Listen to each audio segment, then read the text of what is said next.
এইভাবে একবার বাড়িতে শরবতের গুঁড়ো বানিয়ে রেখে দিতে পারেন, আর যখনই মন চাইবে শরবতটা বানিয়ে নিতে পারবেন।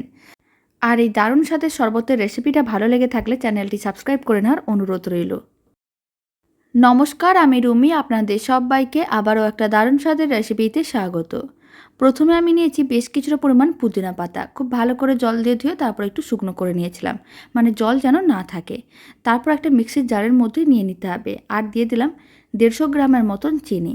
এবার আমি দিয়ে দিচ্ছি হাফ চামচের মতন বিট লবণ, 1 চামচ দিয়ে দিলাম জলজিরা পাউডার, চাট মশলা দিয়ে দিলাম 1 চামচ, আর আমচুর পাউডার দিয়ে দিলাম 2 চামচ। তারপর সমস্ত কিছু একসঙ্গে খুব ভালো করে গুঁড়ো করে নিতে হবে।